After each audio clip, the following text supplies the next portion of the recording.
Welcome, acts of family and friends, to Common Purpose, Uncommon Times. I'm Wes Smith, and as always, honored to serve each of you, especially during these challenging and unprecedented times. We've got a great broadcast. Is that what it's called? Great show, great broadcast. How about a great conversation with some longtime friends of mine and of AXA, Flippen and Vern Hazard. I'll bring on in just a minute from the Flippen group to share some inspiration, some leadership. These are our friends I've leaned on since my days as a superintendent, quite honestly, but we'll get into that in just a minute. So grateful for all of you, for all of the work that you're doing out there to prioritize and protect the rights and needs of California students. And doing that right now is no easy task. And so thank you from the bottom of my heart. Thank you. A couple of things we want to make sure that you're aware of. We always start off with a couple of announcements. We're not going to have our legislative lunch break this week, but we will have our campus tour tomorrow with Principal Rob Hasty of Oakmont High School. So tune in for that on Facebook as well as on YouTube. And also, this week starts our Personnel Institute. And the great news is there are plenty of great seats available, not because people aren't there, but because you get to participate from home. So wherever your great seats are, there they are. We'd encourage you to sign up and participate in that. We've got a great program put together. And I think these issues of personnel, HR, these are important topics right now as you navigate the difficulties of educating students, but also protecting your employees, your teammates during these challenging times. We also have the Leadership Summit open right now where you can get your registration taken care of there. So we'll have some links for you to sign up for the Leadership Summit also. You know, this week, and I'm not even sure if it's true or not, either national or international Daughter Day and then International National Son Day. I didn't know it was necessarily a thing, but my mom sent me a note today that said that it was, and that she posted, and I had an instantaneous sense of fear. What did my mom post now? Right? Holy cow! I was worried, but it made me start to think about my kids, my two daughters and my son, and I just wanted to take a quick second while I didn't post anything on social media. I just want to share with all of you how much I love and value them. All kids are going through challenges right now as they navigate this, and ours are no greater than anyone else's. But you know, my daughter, my middle daughter, graduated from CSU Fullerton during the pandemic. And didn't get to walk, and because of the lengthy time away from school, probably won't now. And she worked her tail off for that accomplishment. My oldest daughter is in her second year of medical school, and it's all online. So the year where she's supposed to be in the hospital with patients, learning how to be a great physician, she's doing it on a computer, like so many of you.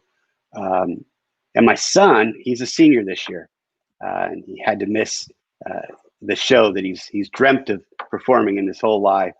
He got Sky and Mamma Mia. Didn't get to do it this year. Might not be able to perform at all. And he's applying to music theater colleges virtually. And yet, throughout, Jordan, Taylor, and Jackson, they're positive. They're good-natured about it. They're optimistic. They're hopeful. They'll admit they're struggling at times, but more often than not, they come at this with a positive disposition. They're strong, and I'm just grateful for them. So to Jordan, Taylor, and Jackson, whether or not it is International National Daughter and Sundays, I'm grateful for you. Hey, let's dive in tonight. We asked all of you to let us know some things that you might like to hear about on this broadcast.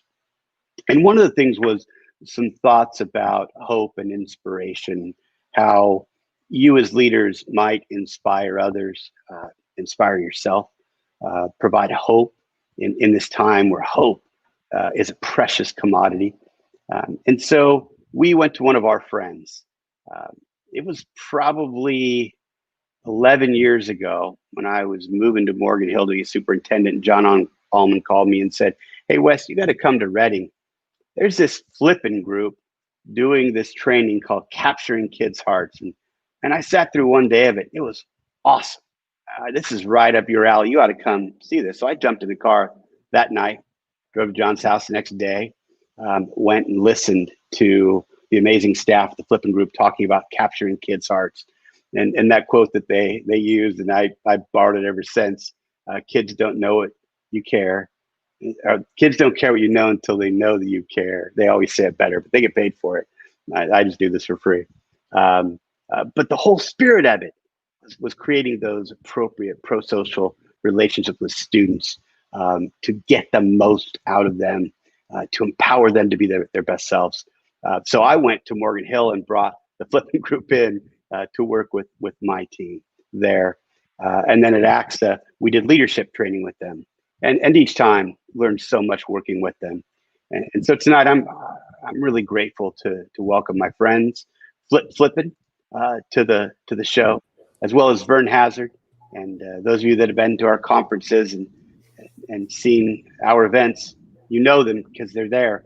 Flip has keynoted the Soup Symposium, did a great job at that, and also when we started this show, I called the Flippen group and I said, "Hey, is there anything you've recorded that's inspirational that I can send out to my team?"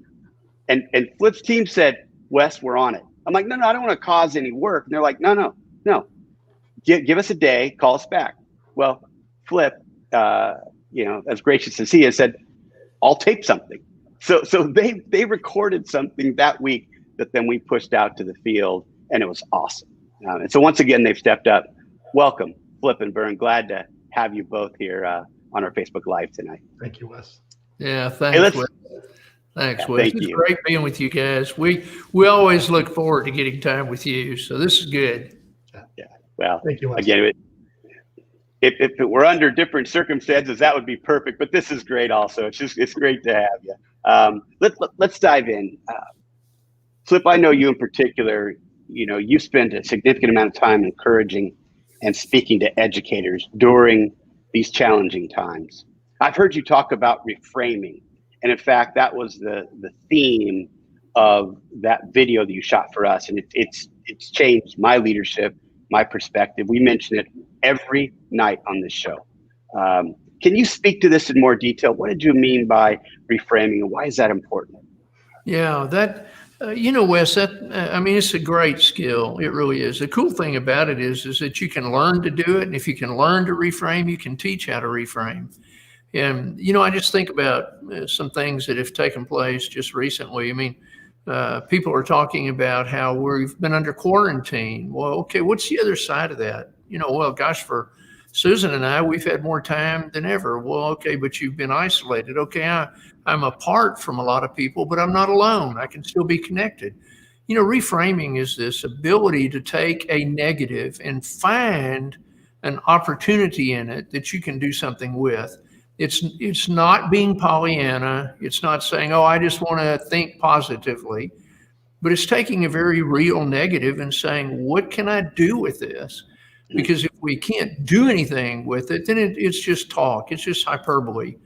And that's the last thing I want. So, it was really kind of funny the other day. One of the kids was, I said, would you guys grab the trash? And he kind of rolled his eyes and he's like, trash? And I said, awesome. We have enough food to be able to have trash. And I said, it's like mowing the yard. And he's like, I know. And I said, we have a yard. This is awesome. Yeah. It just kind of depends on how you look at all of it. But I'm always looking for the positive, always looking for what can I do with this situation. No, Flip, I have to, again, just thank you. You said this like 7 months ago, and we talk about all the time. I announced today that we're having this Personnel Institute, and some folks could think, well, it's a negative that we have to do these things online. Well, I think it's a positive that we're exploring these new avenues for bringing content, hope, inspiration, professional development to our members where they are when they have time to access it. This is going to serve us for years to come. Yeah. And we might not have gotten here. Let me rephrase that and restate it. We wouldn't have gotten to where we are today were it not for the challenges we faced. Right. These That's challenges are providing an opportunity for us to be better, and we're going to be better than we've ever been. And reframing is something that we've focused on throughout. Vern, I know you've mentioned folks out in the field. You've seen too. Flip gave a great example about the kids. Have you seen educators out there that have used this as a chance to reframe this challenge into a positive? Well, thank you, Wes. And first of all, I want to say thank you to Flip. For many, many years ago, 25 years ago, went through the process, and he saw things in me that I didn't see in myself, and that's great leadership. But he also helped me many, many times about reframing things in my life, and it is a skill. But I also like to say you can't transfer what you don't possess. So as a leader, we have to be able to model that in order to empower and create multipliers within the organization. So I was going to talk about a little bit about Tom Taylor up in Paradise. We had an opportunity to do a couple more Capturing Kids' Hearts for them on Friday. And Tom and really the entire staff, they're warriors. I mean, they went through the first fire, then they went through COVID, they're coming out of it, and then they had other fires that kind of triggered things. So it's just amazing, his positive attitude, and Becky and Dave and really, and Mary Sakuma and the Butte County Soup. There's so many wonderful people and leaders that are truly modeling it to reframe in order to help other people stay positive and really finish strong. Yeah, that's a great example. I don't think, Vern, you or Flip know this. I don't know that I told you, but my grandparents on my dad's side, the teacher dad, they're from Paradise. They've since passed away. Wow. But I was wondering, what happened to their home, during the fire. We heard that it burned down, but I hadn't been up there since. My parents drove through traveling recently and sent me a photo, and decimated. Nothing is there. The trees are gone. Certainly the home is gone. Yeah. And so I know what that meant to folks. And you're right. That community, they talk about Paradise Strong, and they mean it. Flip, why don't you talk to us a bit about that? How have you seen them courageously respond to adversity and reframe, as you said? Well, Wes, honestly, I mean, this reframing is such a powerful concept, because if you don't have the ability to do that, you really get stuck in a lot of hopelessness. I've got a friend, Johnny Joey Jones. that's a great name. But 10 years ago, he got both his legs blown off with an IED in Afghanistan.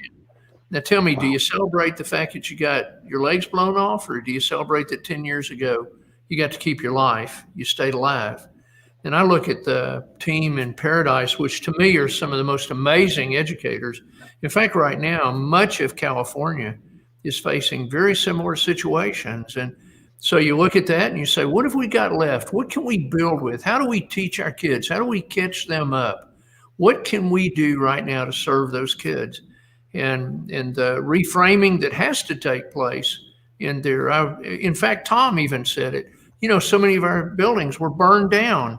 We are getting to rebuild our schools. And you look at that and you think, well, it's a travesty that there were so many losses. But you look at how Tom turned that around and how he begins to think about it. We now get to design the schools that we want to have for this time in education. So it's tons of things like that, Wes. It's a very powerful skill, and you've got to practice it. I mean, we sit around the dinner table and play games with it all the time of what's the positive in this? And learning how to capture that so you can do something with it. Powerful. And what a great opportunity. I mean, it's true. They get to now, as you say, design schools that meet the needs and rights of their students and community now and in the future. Right. And they weren't built in the future. I've seen those schools, and they could use some updating. Now they're going to get that. Yeah. And something I want to make sure that people are clear on, because I'll hear this sometimes as a concern that in my positive disposition that I'm not sharing something negative, or that I'm denying that there's negative. and we can't do that, as we've learned with the Stockdale paradox, right? That we have to maintain hope at all times, but we also must confront the reality of our situation. What that means is we have to be honest. And I just want to make sure people understand that you and Vern and I am not saying be dishonest and pretend that everything is positive. It's about honesty. It's about integrity, but it's about reframing. Did either of you want to speak to that? Because I think it's really important that we're not talking about wordsmithing here. We're talking about mindset, right? And that's different. Yeah, Well, go ahead. Go ahead. Just real quickly, and I love the saying that everyone has a story. And it's so important that we create safety and trust now more than any with the social, emotional, and trauma. Everyone has a story, and I love if we're sincere and genuine and we create safety and trust. It doesn't matter what's thrown at us. We still have the ability to build bridges and bring light. And I like to say, be champions of hope in any situation. Celebrate what is right. The fact that we are alive, we still have unbelievable opportunities to do great things. What are we going to do with the gifts that are given? Yeah. Wes, to that point too, right now, because I agree with you. I don't want people to walk around with some Pollyanna kind of thinking about this. I mean, the reality is, and I just talked to some teachers 2 days ago, they are really struggling. They're working incredible hours. Parents are coming home trying to figure out where we virtually, what happened, what didn't work. They're calling the teachers 8, 9, 10 o'clock at night. Teachers are doing in the office virtual training, which is very hard to do. I mean, how the heck do you keep a 6-year-old engaged for that length of time? I mean, these are very, very difficult times. But for me, the reframe is that we may not be getting it right now, but we're getting better every day. We may not be doing everything we want, but we are learning more every day. And you stop and think about that. That's a very empowering thing, even in the midst of all this. And just a personal note too, Wes, because I want people to understand, we dropped 43% of our entire business globally in 45 days. And that is a ton of business that we do worldwide. So we looked at that, and our first thought was we got to keep 57%.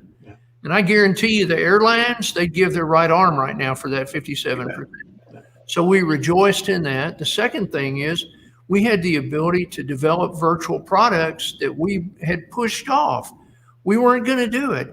We had people that couldn't pay for services, but we had the ability to deliver services virtually. We went to so many of our clients and said, you know what? You can't afford it right now. It's not working. We're just going to give it to you. We're just flat going to give it to you. How can we best serve you? So, so even in the midst of all those things, you find these ways to do things that you would have never dreamed of or not thought you could have done before. Right. So for us, it's been challenging, but it's been amazing. And then one other comment to us, when you face uncertain times, and these are uncertain, the number one thing is having the right team around you so you can execute when you don't have a clue what you're getting ready to do. Which has been exciting. Well, having a great team, and Flip, you have a great team, great leadership and a great team. Everybody that I've met and worked with really, really enjoyed. These are tough times. You mentioned teachers, and absolutely, they're being asked to do something that before now they hadn't been trained to do, and they're trained in stressful situations with technologies they're not used to, and people are getting pressure from all angles. This has become hyper politicized, and so no one wins. Because you can't make everybody happy, and so you feel these people at the classroom level, at the site level, at the district and county level, all feeling the same pressure. We've had more administrators get death threats this year than I've heard of in my entire career put together, because of these situations. And so, Flip, as you think about what they're going through, that constant barrage of expectation, demand, criticism, etc. What's the most important message leaders in education can be spreading right now? Boy, Wes, thanks. I love that question.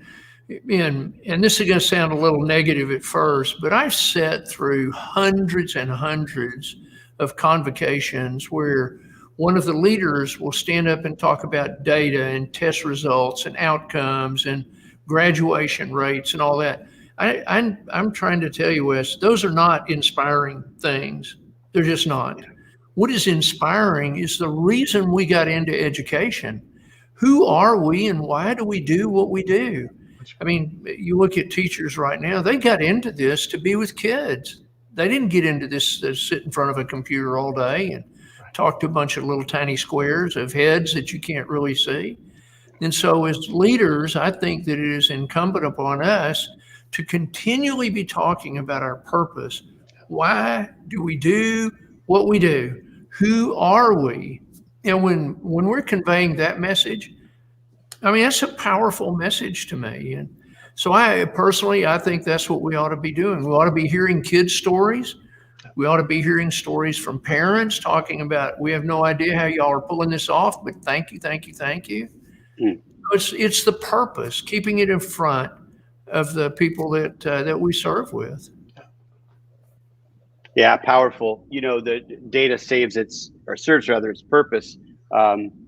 There's a reason why we look at it, but it doesn't get most people out of bed in the morning. It doesn't stir the emotions to very many. Some people, I know some people that it does. For most of it, it just doesn't. And yet our why, that our purpose, that does inspire people. Vern, I'm going to ask you the same question because I know you've got some thoughts about the message leaders should be spreading. But I want to encourage Access family and friends out there. Put in any questions you have for Vern or Flip about leadership, about capturing kids' hearts, about anything that you want to know, and we'll make sure we ask them tonight. But Vern, back to this question. What is the message leaders should be spreading right now? Well, it goes back to thoughts, attitude, and actions. And I really believe this, that we're in control of those every moment of our lives. And it goes back to what Flip is saying about reframing. If you hang out with negative people, you're going to become negative. If you hang out with positive people, you'll be positive. But the fact is that you have self-control over that. And I love leaders, even in times of these, they're still positive with the situation they're in. And they'll take whatever situation that reframe that and bring the team together and challenge them to go to that next level. And I love what Jimmy Valvano says, don't give up, don't ever give up. That's the type of mentality we need to live every day. Now, we might have a negative day. We might have a negative week, but just don't stay there. Because a lot of times if we allow that day to turn to a week, that week turns to a month. And before you know it, that becomes our pattern of life. And it's so important that we have truth tellers, leadership, that they're courageous enough to speak truth in order to get people moving in the right direction or challenge them to see, hey, we need to take a different step. Yeah, no, that's great. Yeah, very, very, very important. Flip, you mentioned the impact, and why would I know those numbers, right? You don't often ask me to read your ledgers, but 43% drop globally. I mean, that's significant. And you shared how you pivoted, how you did some things differently. Talk to us more about that. How are you in the Flippen group evolving in your service to others, what you're doing to develop educators and support them, internationally? Yeah. Wes, this gets personal real quick. But you drop 43% of your business. That has a massive impact on your organization. We've got about 500 families in the company. And I say families because that's how we feel about it. But here's the cool part. Nobody lost their job. We did not have anybody lose their position because of that. And I look at that and I'm like, how did the team pull that off? And that was the very first thing we thought about, is how do we protect this team? How do we take care of our team? We got on Zoom calls as a team every day. each division of the organization. It could have been the sports division, the corporate division, it could have been the government services division, it could have been the education division. But every division got on a Zoom call every morning, and we called them right here, right now. And the very first thing we did is we just got as connected as we could, and we'd present here's something we're struggling with. What do we do? We created 14 new virtual products in 45 days. And Wes, I'm telling you, we could not have pulled that off before, but none of us were on planes. All of our travel was shut down. And so it's like instantly the world ground to a halt, but we didn't grind to a halt. We didn't stop thinking. We didn't stop creating. We didn't start developing. We didn't stop playing with this. And so that the first thing was protect the team. And then the second thing is how did we pivot and create products that we really knew would serve, that we could deliver electronically and in person too, but first electronically. And candidly, it was a great time. We were actually together as a team more on a day-to-day basis than we've ever been in the history of the company. And that's one of the things that a lot of people are not capitalizing on right now. You've got to build social capital right now. The fact that you're good at what you do and Vern's good at what he does, but it only really takes it to another level when the three of us are talking and playing and listening and learning and being together. So yeah, it hurt. It hurt in a great way. And does it hurt? Yes, it hurts. Guess what? We survived it. So all it tells us is that whatever that was, we're tougher than that. We're better than that. We're bigger than that. We're more creative. So, yeah. No, it's a great mindset. We survived, Flip. We thrived in the fact that the relational capacity within the company, there were so many people I really didn't know. A lot of people didn't know each other because we're so spread out. I'm telling you, after this time period, what Flip said is that relational capacity and the safety and trust and the will to do great things, everyone came on board. And that to me is the game changer. Yeah. Yeah. Wes, one other thought about that too. When Vern says that, we did not thrive economically, but here's the kicker. We don't exist to be economically solvent. That's not why we're here. We're here to execute a purpose. And when we hold on to that purpose, I'm telling you, that team is more powerful than we could ever imagine. I wouldn't trade this experience for anything. I don't wish it on anybody, but I wouldn't trade it. I couldn't say it any better. I totally believe that these are the types of experiences that we may not ever ask for again, right. But you can't pay for that kind of experience, right? I think it just makes us better leaders. If we lean in, if we reframe, as you've been saying, if we put service first and foremost, I think there's a great opportunity. We had a question from Beverly Smith Henry, which cracks me up because that's my sister. I didn't know she had access to Facebook Live. But she asked how we can motivate our educators and keep our communities informed.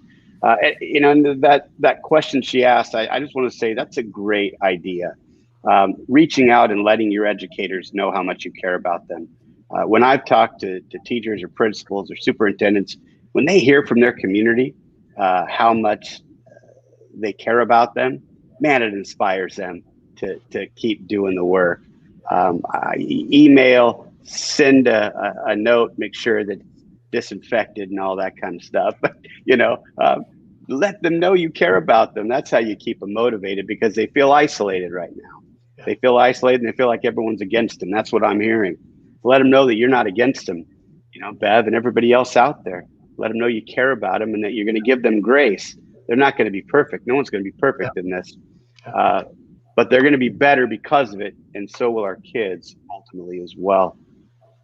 Flippen, Vern, I can't thank you enough for who both of you are, for the way you've inspired our leaders for years, the way you've trained them up. The last question we have is what gives you hope, and so I want to end with that, and we'll each take a stab at it. Before I do, I want to let all of you out there know that if there's another one of our partners or allies that you'd like to learn from, like we have tonight with Flippen and Vern, let us know. If there's somebody out there that's doing something that we need to bring into the tent to benefit the 6.3 million students in California, the educators who serve them, let us know. And you can get a hold of Margarita Quizon Armelino if she's still on tonight. She can put her email in there. Alice Petrosian is just recently been brought in to lead our Partner for Purpose program. She's going to be awesome. So Alice Petrosian, get a hold of her. Let her know what supports you need, because there are people out there. They may not be as cool as Vern and Flip, but they've got some things that you might need. Please let us know about that. Back to the question. I want to say this, that whenever I talk to Vern, and it's often, he'll always start with, "How can I serve you?" Always ask me that. It puts a smile on my face. And it inspires me to be a servant leader. When I applied for this job, I said, more than anything, I want to be a servant leader. And I want to thank Vern for reminding me about that. And so I'm grateful. And I have hope because I have friends who make me better and hold me to a high standard. That gives me hope, because I need people to hold me to a high standard and to help me be better. And I've got that in people like you, Vern. Flip, how about you? What gives you hope today? Oh, I have to come back to the whole concept of purpose. I mean, honestly, Wes, Wes, I know you well enough to know what drives you too. But I live to serve. For many years, when I was building a nonprofit and all that, we lived way below the poverty line, and our boys learned how to do without real easy. But I learned something. I could live with poverty, but I could not live without purpose. And so I constantly come back to that. And then I think about like Churchill's words during the Blitzkrieg in London, and it was being destroyed. And he said the one thing that leaders have to do is they have to continually keep hope in front of the people. And I just believe that. If you are not there, if our teachers are not there, our nation is lost. And we know we're losing right now in education because our kids are not getting everything that they need. It's virtually impossible for them to. But we need great teachers right now and great relationships more than we have ever needed them in the history of our country. And so to me, that's the message. And I want to keep that in front of teachers all the time. I love you guys. I'm thankful everything in my life that I have, that I've done, where I've been, I owe to my teachers, Wes. How else can I say thank you? Yeah. No, they are hope inspiring, aren't they? Yeah. Vern, how about you? Vern, what gives you hope? I would probably say, I live by the phrase "Carpe diem, seize the day." Not one of us is guaranteed tomorrow on this call. I love what General Van says. It's a get to. We get to do things. We don't have to do things. We get to. And every time I get on the phone with Ruth Perez or Raul or, Brian or the superintendents or leaders across the great state of California, it is amazing to me just listening to their passion and what Flip said is purpose. And I know they're going to do great things. And I know this will end one day. And that to me is the hope. And I love the saying, be a beacon of light, lift people up, build a bridge to help all, and be champions of hope to everyone, and finish strong. And Wes, we cannot thank you enough for who you are, the person you are. Flip, I cannot thank you enough for who and what you've done for my life. And just a great honor to be here. So thank you. For sure. Yeah. Thank you both. Acts of family and friends. When we're all back together again in person, hopefully sooner than later, at any of our events, look for Vern. He'll be there. Come up and have a chat. Certainly, if you need some support that the Flippen group might be able to provide, they can be reached for that as well. Like Flip said, they've launched all kinds of new approaches or innovative ways to get you content. If you didn't hear me at the beginning, Personnel Institute is open. We put a link to that so folks can sign up. Again, important topics, and the Leadership Summit is right around the corner. We'd love to have you all there virtually. Thanks everybody for joining us tonight. I want to let you know that next week, really excited once again. we're going to have some students on the call from the California Association of Student Councils. They're going to tell us what students are thinking. What a novel concept, right? We've been talking about our 6.3 million students for 7 months. Now we're going to listen to them. I'm slow. All right, I'll get there eventually. I'm just a little slow. In any event, they'll be here next week. Tune in to Common Purpose, Uncommon Times. Thanks. Be well. Stay safe.